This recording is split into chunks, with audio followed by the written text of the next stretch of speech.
Imagine you're in an ambulance, heart pounding, every second critical. Now imagine your ambulance is stuck behind activists who have glued themselves to the road, refusing to let you through because they're busy saving the planet by ruining everyone's day. Meet Just Stop Oil, the activists who've managed to unite an entire country against them. They're famous for throwing soup at priceless paintings, spray painting ancient landmarks, and bringing London traffic to a screaming halt during rush hour, costing taxpayers millions and infuriating millions more. But this could all be coming to an end very soon.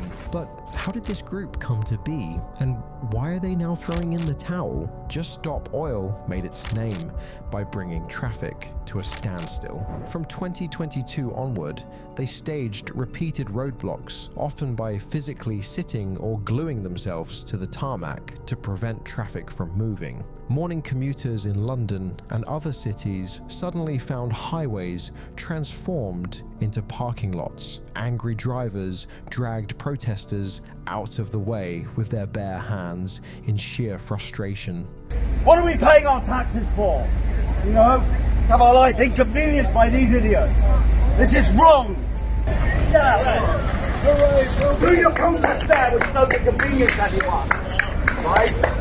This now infamous photograph, a man literally hauling an activist off the road, captured the public's boiling anger. The consequences of these stunts were not just inconvenience, they were potentially dangerous. In one incident on Waterloo Bridge in November 2023, a life and death drama unfolded.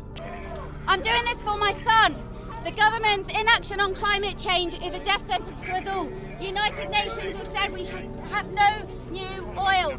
Liz Truss wants to open 130 new oil licenses. That's a death sentence to this planet. Just Stop Oil marchers slowed traffic so badly that an ambulance with a patient on board got stuck in gridlock. The ambulance's blue lights flashed urgently, but it could not get through because protesters refused to clear the lane. As social media showed, the emergency vehicles unable to get through traffic, blue lights flashing after protesters blocked 3 roads with some gluing themselves to the road. Police on scene pleaded with activists to move, even as every minute mattered for the patient. The image of paramedics waiting helplessly behind protesters shocked the nation, fueling accusations that Just Stop Oil was putting lives at risk. Footage from news reports shows the ambulance at a standstill amid a sea of protesters and cars. The public fury was palpable. Stranded motorists confronted activists in the streets. Some tore away the bright orange banners and shouted obscenities, while others physically tried to move protesters aside. Social media swarmed with videos of commuters begging to be let through, people late for work, for school. Even one man who said he was on his way to say a final goodbye to his dying father. Each confrontation further painted Just Stop Oil, in many eyes, as villains rather than visionaries. By mid-2023, the Metropolitan Police reported they were spending enormous resources coping with the group's near-daily road protests. In just 6 weeks of spring 2023, over £4.5 million was spent, and 13,770 police officer shifts were dedicated to handling slow march demonstrations in London. Just Stop Oil didn't stop at city streets. They escalated to major highways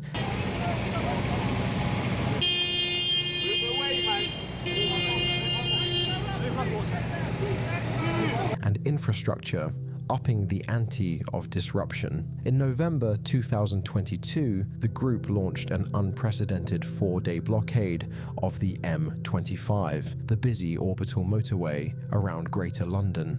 Every morning for 4 consecutive days, commuters were met with misery. Activists had climbed onto overhead gantries, the tall road signs above the motorway, before dawn, forcing police to shut down entire sections of the M25. The result? Chaos, rush hour traffic ground to a halt in both directions for hours on end. Highways that normally carry hundreds of thousands of vehicles were eerily silent. You're standing there watching!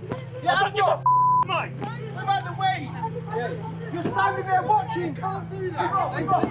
What?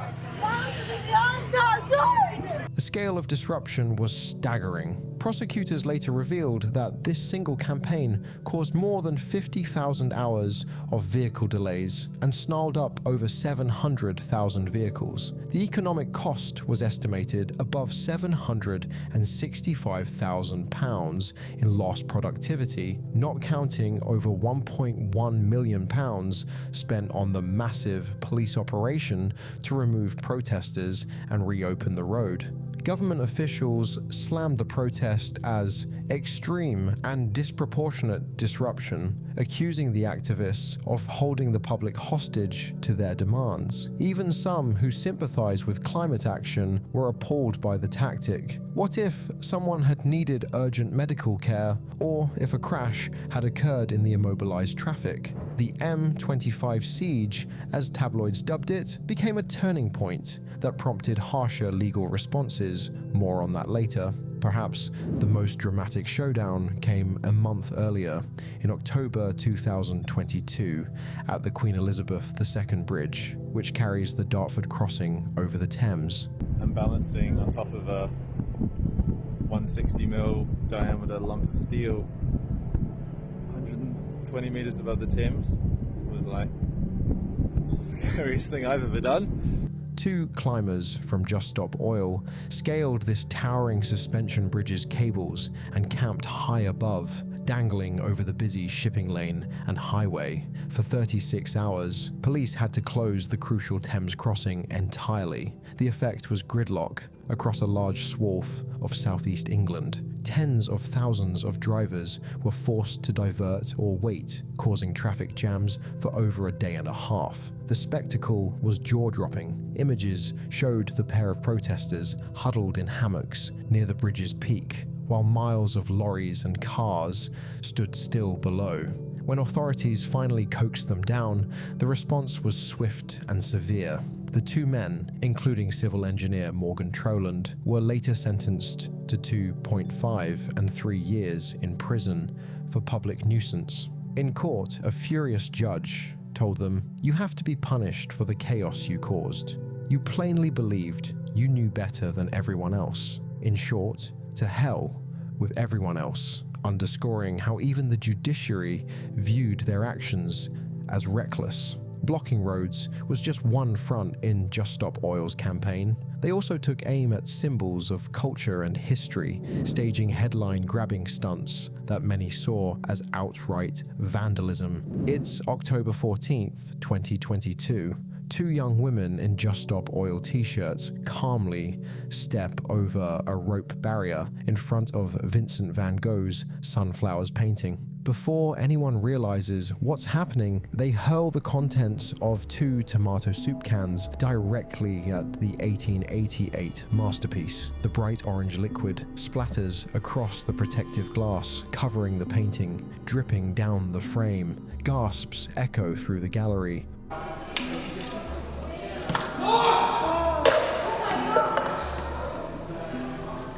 Security! The activists then glue their hands to the wall beneath the painting and proclaim what is worth more, art or life. What is worth more, art or life? Is it worth more than food?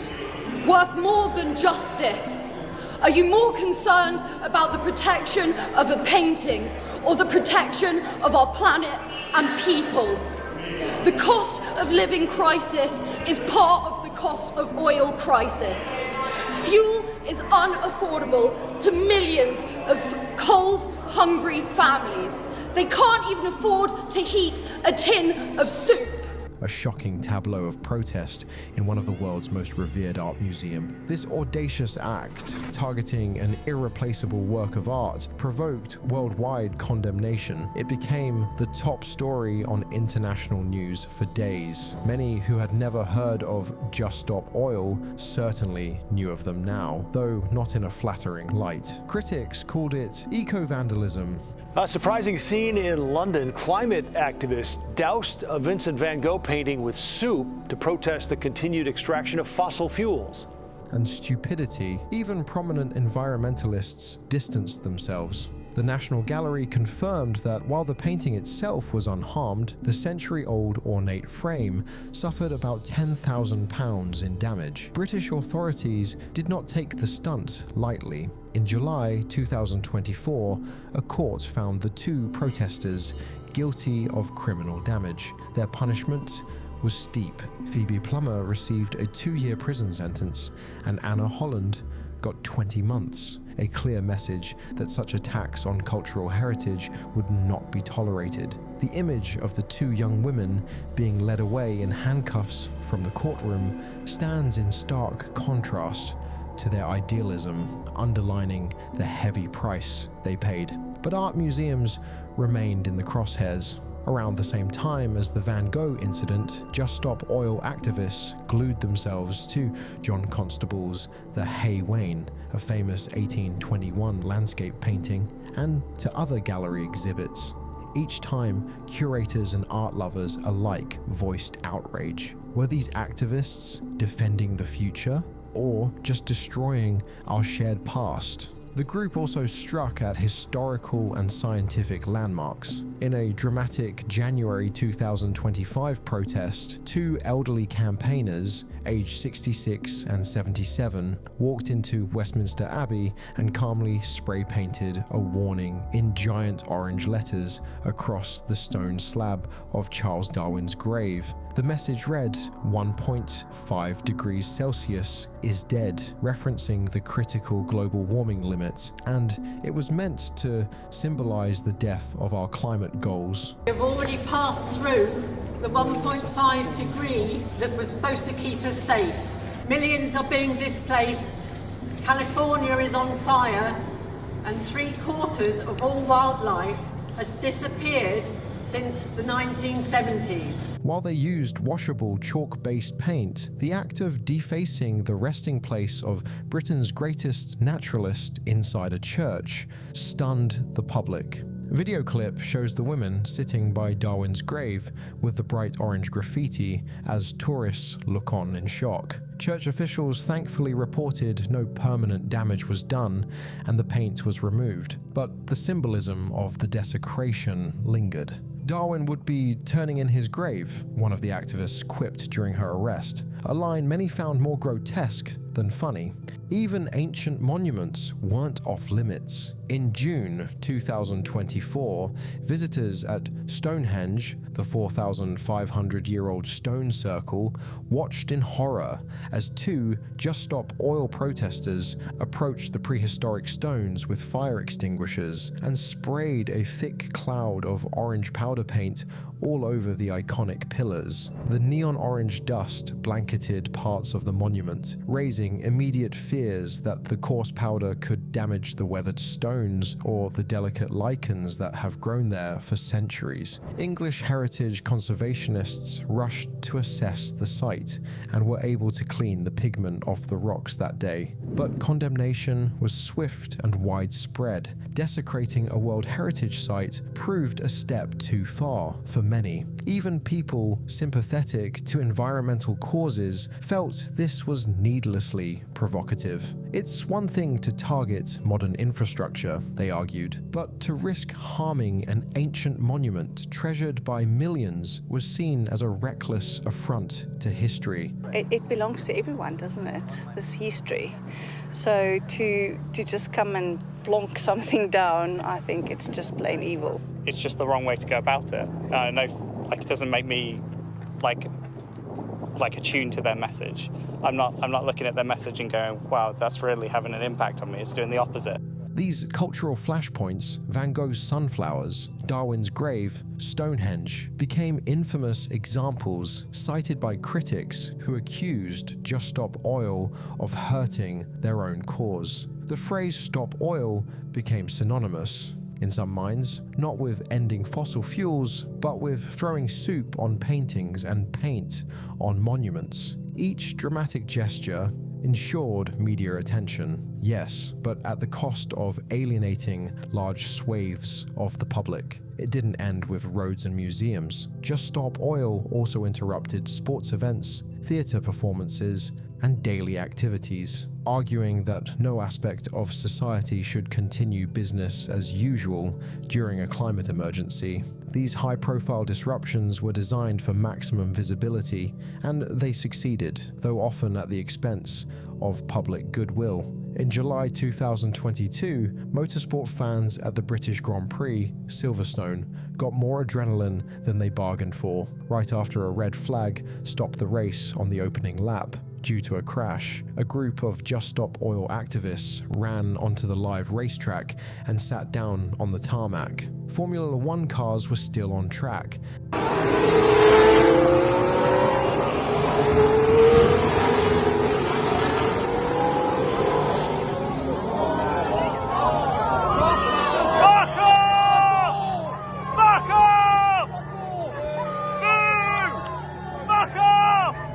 Could have been moments away from speeding through. Marshals and drivers were furious. Had the race not been halted seconds earlier, this protest could have ended in tragedy. Security dragged the protesters away, and they were later convicted for causing a public nuisance. Even F1 legend Lewis Hamilton, a vocal environmental advocate, expressed understanding for the cause, but cautioned against such dangerous tactics. The incident was splashed across sports pages worldwide. Protesters on a racetrack is as direct a metaphor as it gets for climate urgency versus public safety, and it left many asking if endangering lives undermines the message.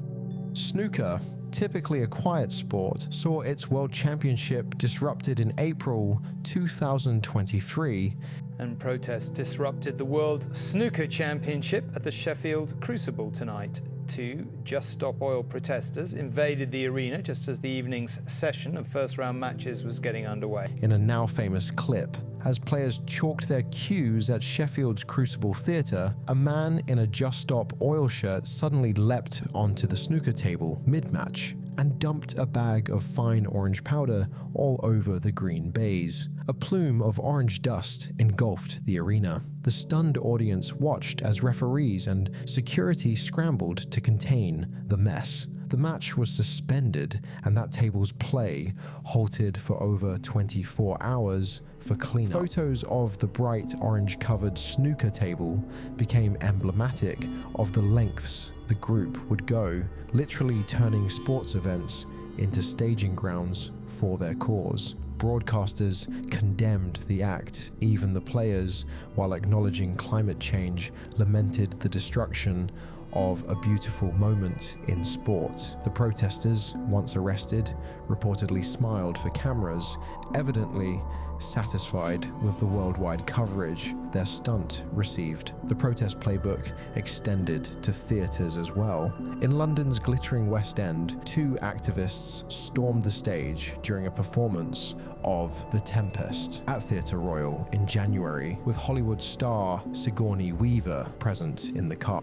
A 42-year-old woman and a 60-year-old man have been arrested after Just Stop Oil protesters disrupted a play in the West End last night. The campaigners launched a confetti cannon and climbed onto the stage during a performance of The Tempest. The actress Sigourney Weaver was on stage at the time and was escorted away by theatre staff.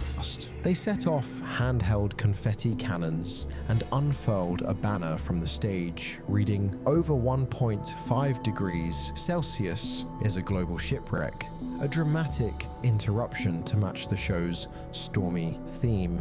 The actors and audience were taken aback as security removed the protesters. They were later charged with aggravated trespass for literally bringing the climate fight into the theatre.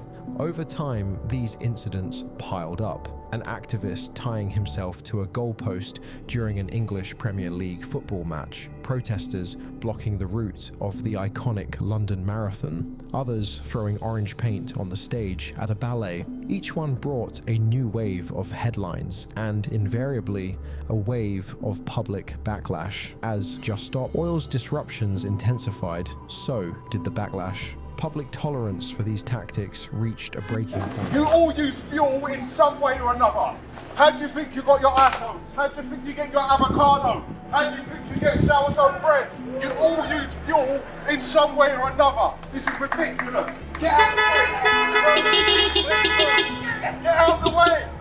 Get out of the way. In talk radio and TV debates, anger at the group became a regular topic. Headlines labeled them eco-zealots, extremists, and even terrorizing the public. Perhaps more tellingly, opinion polls showed the British public's view of Just Stop Oil was overwhelmingly negative. In one July 2023 YouGov poll, only 17% of respondents had a favourable opinion of the group, while a whopping 64% viewed them unfavourably. Those numbers indicated that whatever awareness their stunts had raised, the vast majority of Britons were not on their side. Even many who agreed climate change is an emergency said they disapproved of JSO's confrontational approach. The political establishment responded forcefully. Lawmakers fast-tracked new anti-protest laws aimed squarely at groups like Just Stop Oil. In 2023, Parliament passed measures to broaden the definition of serious disruption, making it easier for police to arrest slow-marching protesters and even ban repeat demonstrations. Locking on, gluing oneself to roads or objects became a specific criminal offence, carrying up to 6 months in jail. As the Public Order Act of 2023, this law will bring in new offences for unacceptably disruptive and damaging protest tactics.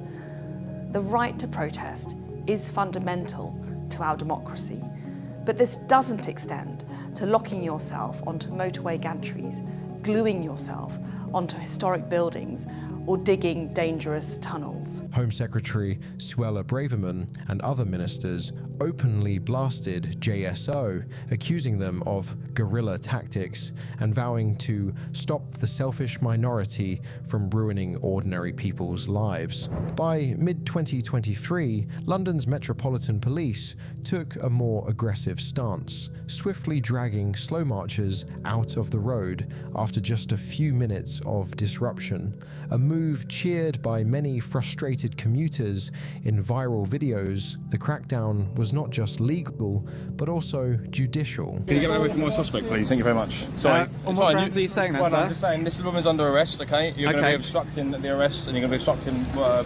have you arrested her? Yes, she is under arrest, mate. So if you could stand back, please. And okay.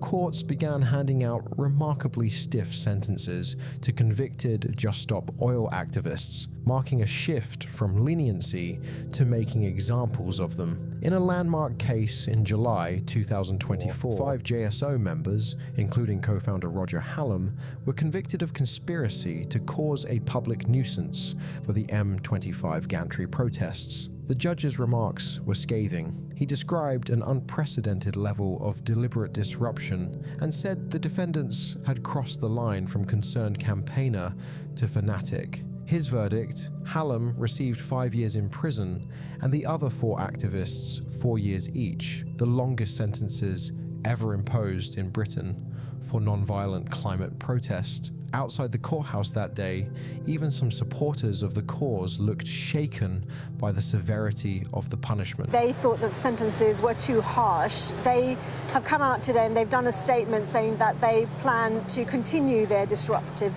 protests and that they pointed the light on other protesters who are still waiting court appearances and verdicts. A few human rights and environmental groups cried foul about the criminalization of protest, but to the government and many in the public, these sentences were justified, even overdue. Each highly publicized trial further cemented Just Stop Oil's controversial legacy. Meanwhile, media outlets that opposed their methods, which was most of them across the political spectrum, continued to highlight any negative consequences of their protests. If an ambulance was delayed, if a museum incurred restoration costs, if a driver missed an important appointment because of a roadblock, it made headlines. The narrative in much of the press was that JSO were public enemies, causing pain without gain. Even some climate scientists publicly pled with activists to reconsider tactics, worrying that the movement was turning people off from the climate cause. And now, an unexpected turn in our story. After 3 years of near-daily disruption, mounting legal pressures, and divisive debate, Just Stop Oil has signaled a ceasefire, at least for now. In late March 2025, the group made a surprise announcement. They would stop their campaign of direct action and hang up the high-vis vests at the end of April. This declaration came as a shock to many. Was it an admission of defeat or a declaration of victory? The answer depends on whom you ask. According to a Just Stop Oil statement, they believe they've achieved a partial win. The opposition Labour Party had won the UK general election in late 2024, and the new government under Prime Minister Keir Starmer pledged to halt new oil and gas licenses, meeting JSO's core demand, at least on paper. Citing this development, JSO claimed it was time to pause the disruptive stunts. What they'll do next isn't clear, but climate change is still a burning issue. Risky, disruptive stunts are consigned to Just Stop Oil's past, but there could be a use for those high-vis vests again. So it is the end of soup on Van Goghs, cornstarch on Stonehenge, and slow marching in the streets, the group proclaimed with a note of finality. They announced a final protest planned for April 26th, 2025 outside Parliament as a symbolic finale Reuters. After that, they said, they would shift focus to other forms of advocacy, speaking in court on behalf of imprisoned activists and pressuring officials through traditional channels. Critics, unsurprisingly, had a different take. Government officials hinted that JSO's retreat wasn't purely by choice. It came on the heels of new police powers and the jailing of numerous members, effectively breaking the group's ability to carry on. A spokesperson for PM Starmer flatly rejected the idea that Labour's policy shift was influenced by JSO, pointing out that the government still plans to use oil and gas for decades, and that the group had mainly achieved a significant amount of disruption and public nuisance, but not a change in policy. In their eyes, Just Stop Oil was quitting because their tactics backfired. Still, even in its final weeks of action, the group continued to make headlines, seemingly determined to go out with a bang. In March 2025, two elderly JSO members, aged 74 and 63, walked into a Tesla showroom in London and, in a bizarre protest against billionaire Elon Musk, poured orange liquid latex over a display humanoid robot. The gooey substance oozed down the sleek robot as they unfurled a banner, a surreal image of technology and protest. While the rich dream of Nazi robots and swastikas, what the rest of us need is warm housing, clean and affordable energy, and cheap public transportation. Don't let the billionaires decide your future. Let's reclaim democracy.